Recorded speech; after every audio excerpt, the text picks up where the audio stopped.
Not made up for giggles. This is something that actually happened and I'm not the only witness. Moved to the Sierra Nevadas for college.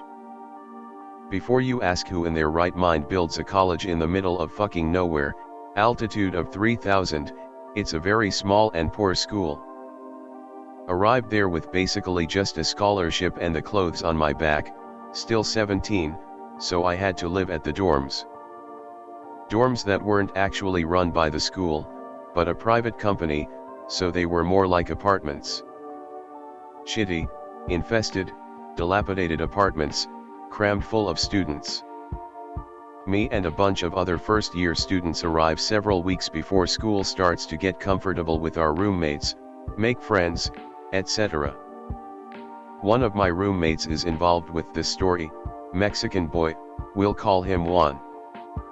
Juan has a friend who came to this college with him. Polish guy, we'll call him Meat because he was fat. Meat is actually a really cool guy, and we go over to his dorm building regularly that summer to hang out and drink. He shares a bedroom with a gay kid I knew in high school, and the other bedroom in his dorm belongs to a kind of reclusive guy. We'll call the gay guy Freddy and the recluse Tyler. Hangouts at their place are nice, but the campus itself is gorgeous and always a huge step up from our shithole rooms, so we often make plans to go out into the forest. Campus has a ton of trails that just run off of school property and deep into the woods. Lovely sights, lots of rock climbing for me and the boys, all around 10 tents locale. Meat and I go hiking and climbing out there often, but we never take one particular trail because when we tried hiking it one day it turned out to be very narrow with a massive sheer cliff drop. The kind that makes you nauseous and uneasy just being close to it. Meat invites two friends over one weekend to crash in his living room, and we all booze it up at his place for a couple nights. Good times had by all. The second night, Freddy and Meat have the genius idea to haze these two guys by taking them out into the pitch black woods. Frat boys. Chud. This sets off alarms for me already, because I'm not a fucking retard and this place is ripe for /x/shenanigans. Maybe I'm too paranoid on account of practically being breastfed on image boards, but this is not the place to drunkenly dick about at night. Literally built on an Indian burial ground for starters. And another thing, the woods directly behind the dorms are too thick and slope-ridden for anyone to traverse, so they're fenced off. Despite this, I had heard strange noises out there while making nighttime runs to the laundromat. So initially I tell the guys I'm staying at the apartment, but when Fred explains that they'll be taking trails instead of dragging these poor boys into those woods next to us, I decide to tag along. At first it's a few minutes of light-hearted chatter as we make our way towards campus. Suddenly a couple others and myself stop dead. Le copper and blood smell? Nope. Music. Generic house party music. Someone must be having a good time out here. We all agree to drop the whole hazing thing if we can find the source of this music and meet up with some evidently very party-friendly students.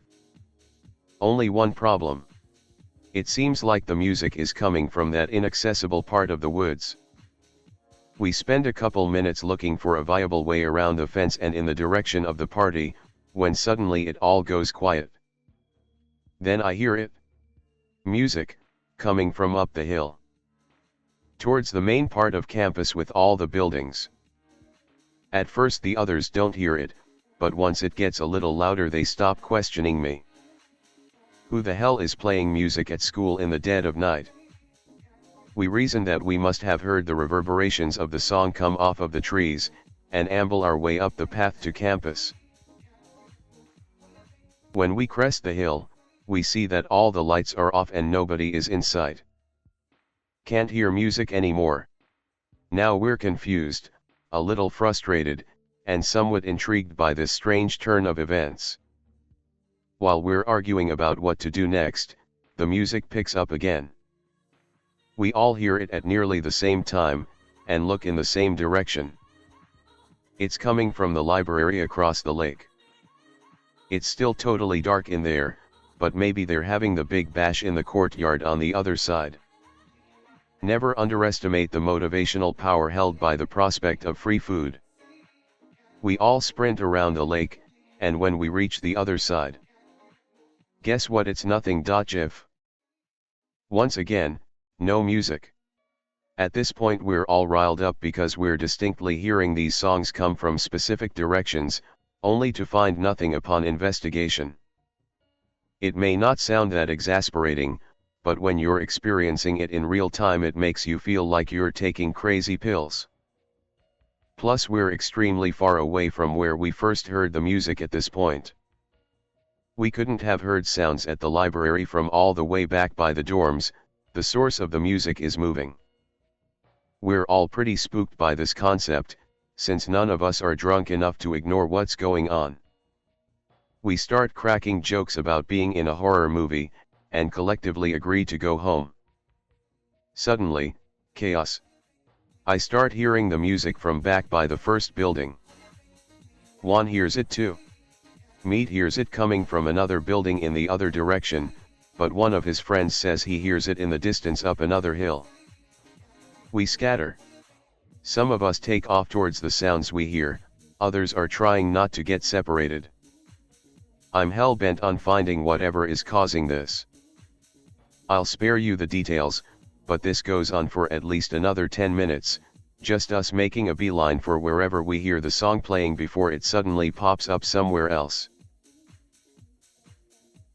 Eventually we all reconvene. Partially because we want to stick together, but mostly because we're all hearing it come from the same general area now. I still remember this moment so fucking distinctly. We all gathered up and ran uphill towards the music, and this time I could make out what was actually playing. It was Journey. Go figure.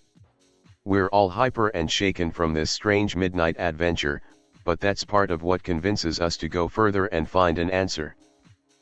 Make our way to the back end of campus. Music appears to be coming from one of the trails that leads off into the woods. You know, now that I actually say that, I realize we really were retards. The trail doesn't actually reach us, instead running all the way back up towards the dorm parking lot. We have to walk across a drainage pipe over a large drop to cross over onto it, unless we want to double back and start over from the very beginning of the trail at the lot. It's not the kind of fall that would kill you, but the kind that would still fuck you up. We gingerly cross the pipe single file. Once on the trail, we quickly find ourselves devoid of moonlight, the trees hanging above leaving us in total darkness. We break out our phones and advance by flashlight into the darkness to the tune of Any Way You Want It. We hike for a while. Meat and I are up front. His friends are giggling like schoolgirls, each of them too afraid to be the guy in back who gets left behind and picked off. We all stop again when Meat and I notice something. A small wooden bridge running over a creek to our left. As unsettling as it looks in the dark, we're not bothered because of the gloom. It's because we recognize this spot. We're on our way to the cliff.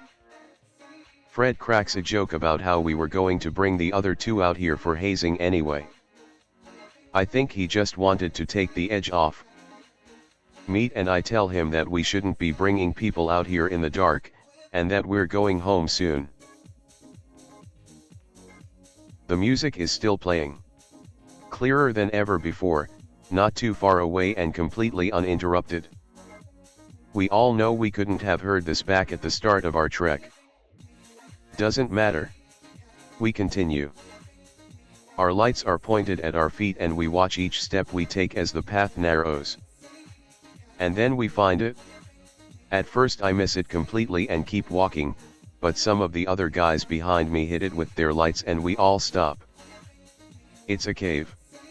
Not the type of rocky overhang cave with level footing you imagine when you think of a cave. It descends at a steep angle into the cliff wall to our left.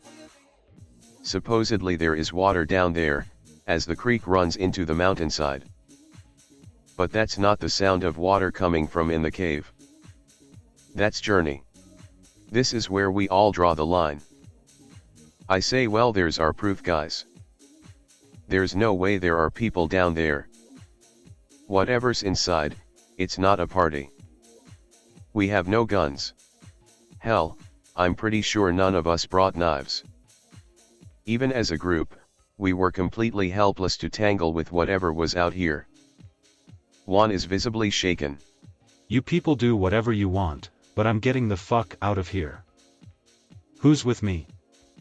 Everyone is with you, Juan. Fred and I light up the path behind us as we all return the way we came, huddled close and a lot less jovial than before. Occasional remarks akin to wait, what was that, plague our return, but we make it back to the lot without incident. Call it a night, play vidya, and go the fuck to sleep. Sorry for not pre-typing, but believe me, shit hasn't even started yet. The next morning, the consensus among the group is that what we experienced has no logical, natural explanation. What happened that night simply couldn't be explained by anything conventional. This really bothers me because at this point in my life I'm a staunch believer of what is widely accepted as fact. The supernatural is largely out of the question. That changes soon. A few days after Meet's friends go home, I went for an afternoon walk in the woods while reading. Wasn't paying attention to my surroundings, just wandering around while I studied for an upcoming English course. Before too long I find myself on that trail. I decide that since it's daylight and there's nothing unusual going on, I should investigate. Walk a ways down the path. Past the drainage pipe. Into the trees. Past the bridge. To the cave. Wait. MFW, there is no cave. I don't care if this sounds uncreative or you think it's total bullshit, there was no cave. I look around for the massive hole in the cliffside that myself and 6 other nearly sober men saw just a few nights ago. Pacing back and forth across this one stretch of trail for several minutes like a moron. Nothing. I go back to the dorms to break the astounding news to my colleagues. Juan wants nothing to do with it. I bring up the cave and he instantly tells me not to bother him about it. The more I press him, the more upset he gets. He's clearly terrified, so I give up on him. Go to Fred's dorm instead. Him and Meet are in the living room, Tyler is shut up in his room on the computer. Bet you forgot about Tyler. You'd be forgiven for forgetting about Tyler. But you sure as hell won't forget about Tyler again. I probably never will. Tell the other 2 about the vanishing cave. Apparently I roll a nat 20 on the persuasion check because they actually believe me. We brainstorm over burgers and decide that we're all going back there with knives, boots, and full phone batteries to look for the cave at night since it's not there during the day. The next night I meet them at their dorm for dinner. Fred and Meet have brought Tyler up to speed and convinced him to come with. We scarf down our dinner, throw back a shot, and march out onto the lot. It's not quite as late this time, but the sun has still long since set. It's about 10 p.m. when we begin our hike. And of course, as soon as we're on the trail. Music. Meet's friends were honestly the life of the party. We're a lot more serious and somber this time. I take the front while Fred keeps an eye behind, don't stop believin' serenading us as we trek further in. Past the pipe. Into the trees. Past the bridge. We stop. This was a terrible idea. Meet and I look at each other. I think I see tears welling up in his eyes. I can feel hairs stand up on the back of my neck. We're all scared stiff, shooting our lights at every shadow in our periphery. We never clammed up like this before. What's the problem? I'll tell you the problem. There's no music. It's dead quiet out here. Like the noise just faded away into silence. Now shit hits the fucking fan. Meet's phone suddenly dies from 98% battery. Lights out. Oh fuck no. We all turn around to run back. From what had to have been a mere couple meters behind us, music blasting at max volume. Instantly we're running full tilt. Freddy takes off like Usain Bolt. I was in the back but I overtake Tyler and Meet within seconds. You know that phrase they use with bears, or bulls, or whatever. I don't have to outrun it, I just have to outrun you. It's a total joke. I didn't feel any safer being ahead of those two. Careen past the bridge. Out of the trees. Past the pipe. Turn around. Meet has completely face-planted on the trail a few yards back, cleanly illuminated by moonlight. Cliché dodge here, I don't see some unholy beast tailing us as I look behind him. Music is still loud and close, but all I see is Tyler bringing up the rear at a sprint. He runs clean past Meet. Doesn't turn in my direction. Sprints right across the pipe and out of sight. Dude, no, what the hell are you doing? Meet is no slouch, he picks himself almost instantly and is on my heels within seconds. We blast the rest of the way back, and soon we catch Freddy up on the way to the lot. Catch our breath under a streetlight. With a few students hanging around outside and no music, we feel safe enough to stand there for a while and collect our thoughts. We're all terrified, but we're not recounting events differently. We know what happened. Nobody saw anything, but what we heard was enough. Something unnatural was going on out there and it wasn't our friend. Speaking of our friend, where's Tyler? Yeah. It's one of those stories. Really wish it wasn't. I tell Freddy what happened and we all agree to wait in the lot for Tyler to get back. A couple minutes later we see him walking up the road back to us from the direction of campus. He's greeted with smiles and sighs of relief, and we all head back to their dorm. His story is the same as ours.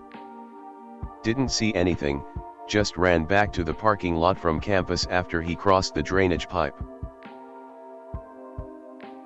And so I thought the story ended. My first and only experience with the unexplainable, forever changing my views on what is and is not plausible.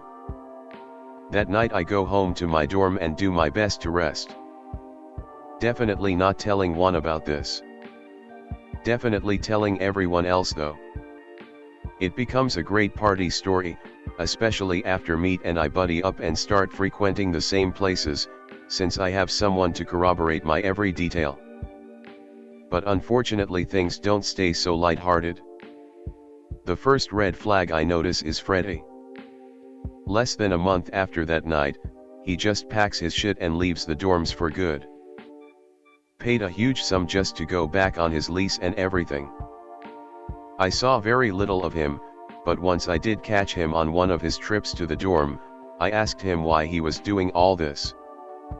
I mean, paying all this money and moving all of his stuff into this apartment only to move it all back out 2 months later sounded stupid. He was really dodgy with me, barely spoke at all. Just said that it was what he needed to do and kept packing. I'd still frequent Meet's place after that, and even started crashing on Fred's old bed once Juan proved to be a terrible roommate. Barely ever saw Tyler. Pretty sure I can count on one hand the number of times I spotted him. And I probably only need about 2 hands to count the number of words he spoke total. I focused on my studies mostly, so I wasn't really aware of what was going on with the others. When our first semester ended, I moved out of my old dorm and in with Meet and Tyler. Coming back from vacation, I found the place to be a total pigsty. Meet didn't get back until a few days after I did, but from what I could tell, Tyler never left. That's not unusual though, some students stayed in the dorms. I just noted it at the time because his parents were only a couple hours away by car. Speaking of his parents, I met them a couple months after moving. Mom and Dad are still together. Nice people, were very polite with me. When they came to visit, they talked to Tyler in his room for a while. I didn't snoop for obvious reasons. With the benefit of hindsight, I think they were concerned about him. He smelled really bad. Not macabre and blood, but I'm pretty certain he just never washed. He had also stopped attending his classes, so it makes sense that they were getting nervous. He was going full need.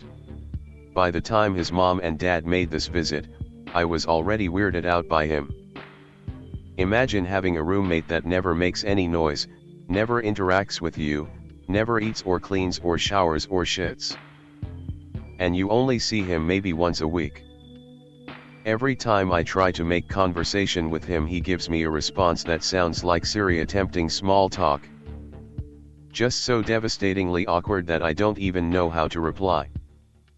So Meat and I continue with our routines, and between the gym, our classes, and various house parties, him and I stay pretty occupied, and Tyler has the dorm largely to himself. We both make jokes about how unusually he behaves. One day we do a potluck with our neighbors. The apartment next door is a girls' dorm. 2 fatties and 2 8/10s. We had been hanging out with them periodically and they were pretty nice to us, so when they offered to do a potluck with us, Meat and I actually put some effort into whipping up some good food. At one point in the planning stage, one of them mentions to Meat that we should bring Tyler. I did not find this out until the day of. It was a good time, but Tyler acted so bizarrely that even our neighbors were talking about it. Never brought any food. Wolfed down 2 plates of food before most of us had even touched ours. Walks out the door within 30 minutes of arriving without saying anything to anyone, presumably back to his bedroom. Before he bailed, we took a group picture on one of the girls' Polaroid. We're all sat around the table and giving the camera our best smile. Except Tyler, of course. I don't remember whose camera it was, but I'm still on good terms with one of the girls, so I'll ask her if she has it. Fingers crossed she does, and I can post a picture of the Polaroid for you guys. We gossip about Tyler being impressively rude for a little, but mostly just want to enjoy the potluck that night. Afterwards I have a quick chat with Meat in the lot and we agree not to bring Tyler anywhere anymore. At this point I'm still writing him off as a retard. It's not easy to convince yourself something supernatural is going on when these events are spaced out by several months. One night I'm telling my too spooky story at a house party to a few people, including a guy named David. I'm fine with using his real name because he's not closely tied to the story, and we would later become good friends. David isn't a student, but he throws great parties, and he knows a lot about my college since nearly everyone that frequents his place goes there. He brings up Native American lore regarding cryptids in our area, says there are supposedly creatures that lure you to your death using near-perfect imitation. And that there must be one in our woods that has listened to plenty of party music.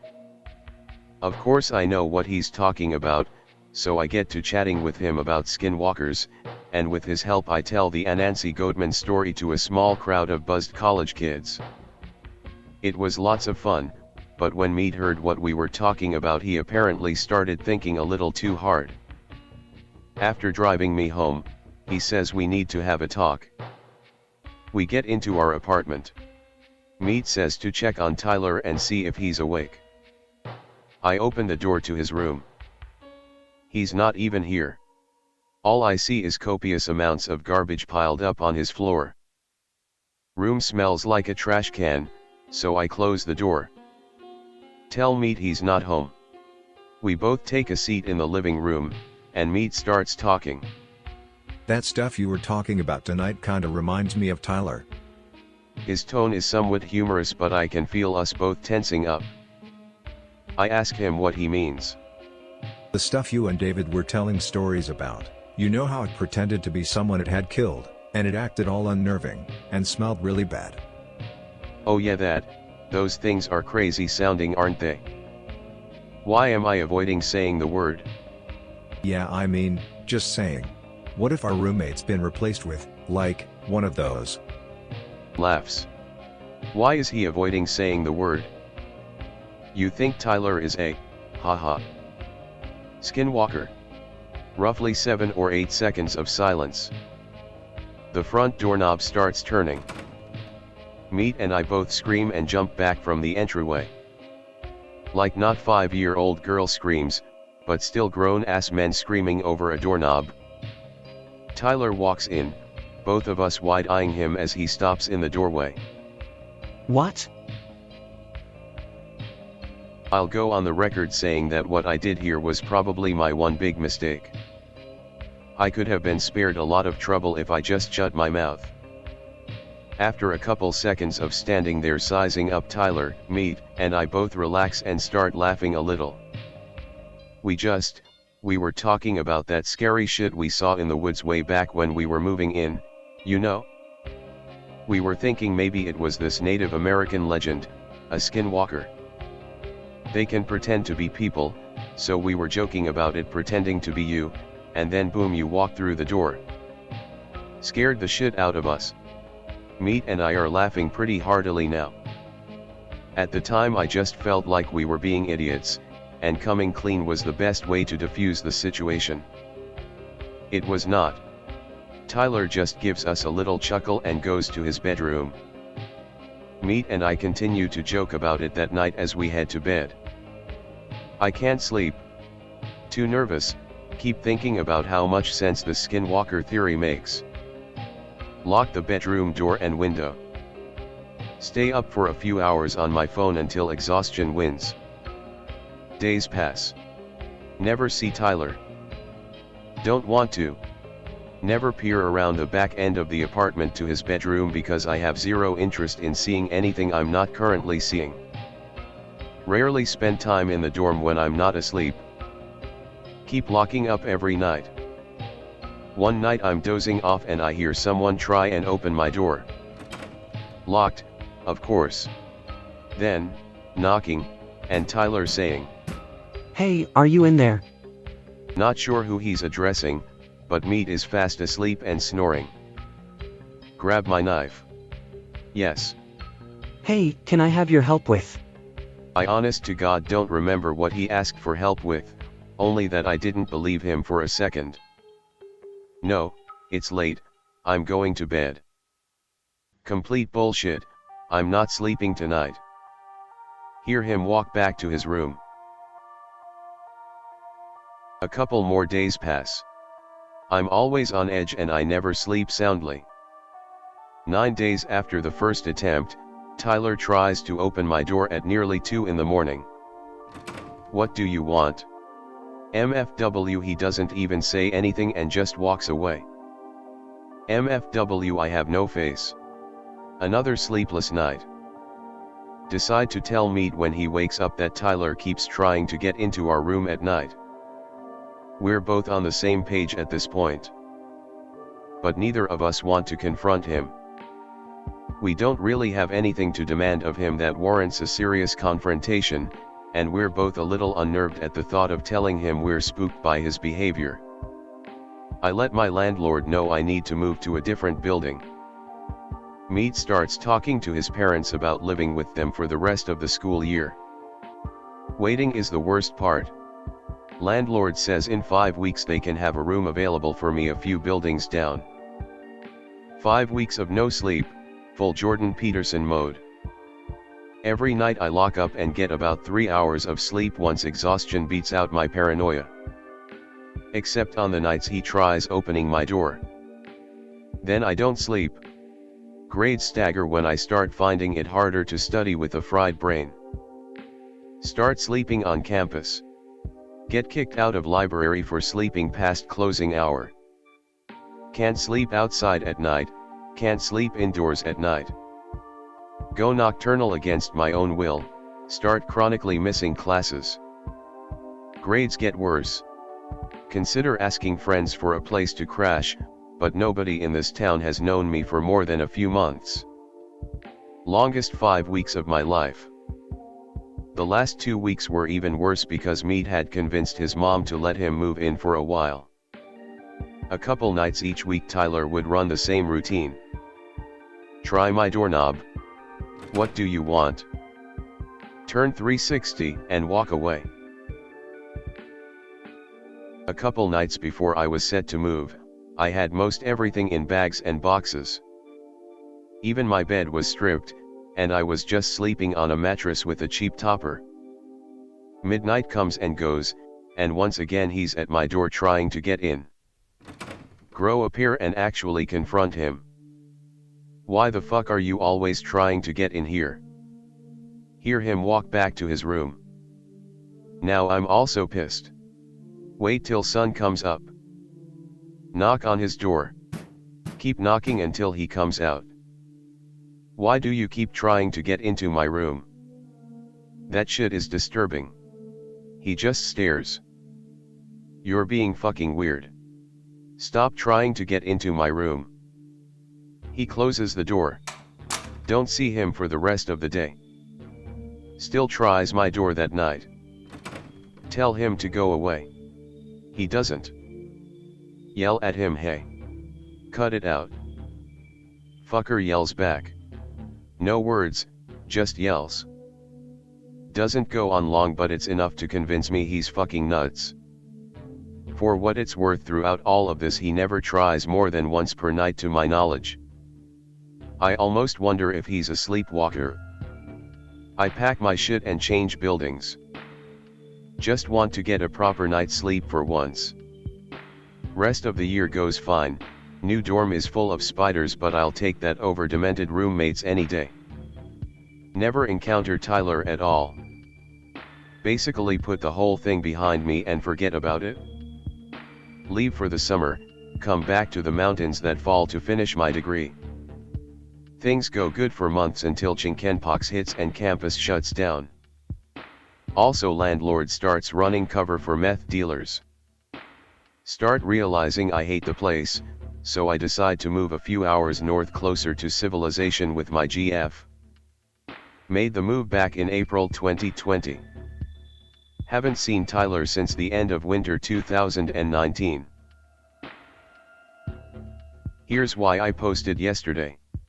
Last week, YouTuber announces scary story compilation, so I was racking my brain for all the details about that strange night out in the woods. Decided to try and look up my old roommates. Spent an hour or two each day just casually combing for info. Didn't get anything at first. Yesterday, I tried Tyler's last name and the county he's from. Got something. His mother. Found her on the missing persons search. I never knew her first name, but I recognized Tyler's last name and her face.